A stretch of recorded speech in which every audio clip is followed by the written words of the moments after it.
My name's Crawford. I'm from O'Huckle, just outside Ballymena. I'm married. I have two children, Kyle, who's 16, my daughter Emma, who's 19, and I run an organisation called Coaching4Christ. Coaching4Christ started about 10 years ago. God challenged me about my Christian life. I had been a Christian for 5 years, and really I felt I was just an armchair Christian. But God challenged me to use what I had, or what I know, and I'd played football most of my life, and God really put them two great loves together, which is the love of Christ and the love of football together, and He just showed me about using football as a way to reach young people with the gospel. On a weekly basis, through different ministries, we reach about 1,000 young people a week in 6 different areas, and we do that by using the 6 ministries are Development Centre Football, which is working with P3s to P7s. We have our own under-13 league, which is first and second years. We have a schools ministry. We have an overseas ministry where we work in different countries around the world. This year we're going to Serbia and Poland, Uganda, Italy, Spain and India, and we're hoping and praying that will continue to grow in the years ahead. What we really want is to see Christian men and women really fulfil the purpose that God has for them, and that's one of our heart's desires, is to see young people grow and fulfil the purpose that God has through sport. Growing up, I came from a good family,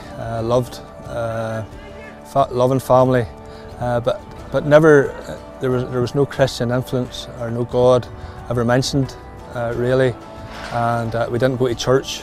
We weren't a church-going family, but so really growing up, didn't really know anything about God, didn't really know anything about Jesus, never really knew anything about the Bible growing up.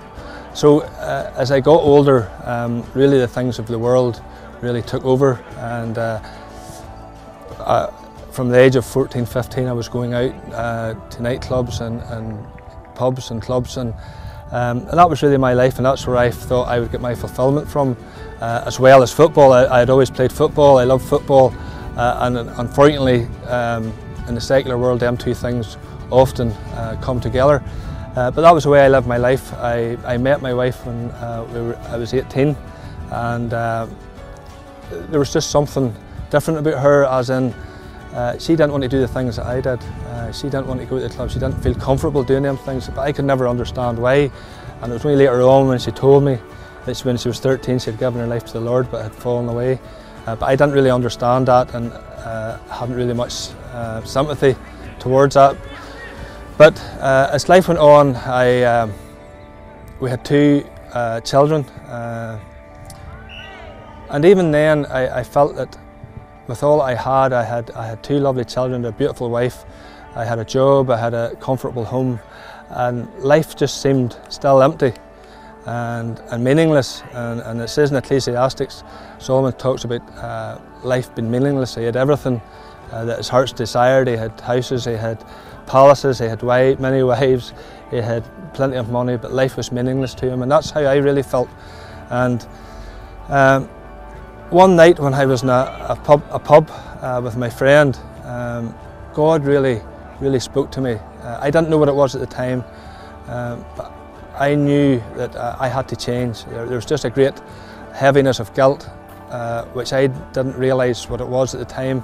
But I remember walking in the house and crawling up the stairs on my hands and knees, and looking up, I saw my daughter, who was 2 at the time, looking down the stairs at me, and I felt a great heaviness of shame, and I thank God now that she can't remember that event. But I woke up the next day and I knew there was something different. I knew there was a change, and I remember going next door to a friend of mine who I knew was a Christian. I says, "Robert, what's wrong with me? Why do I feel this way?"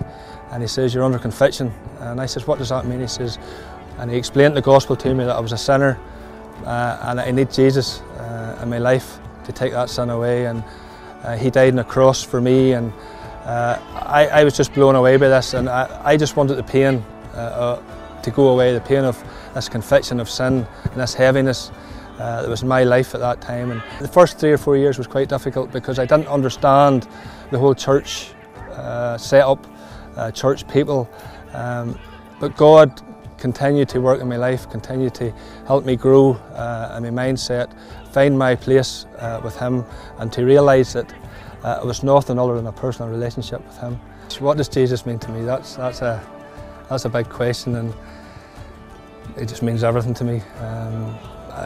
I love my family. I love my wife dearly. I love my children beyond words.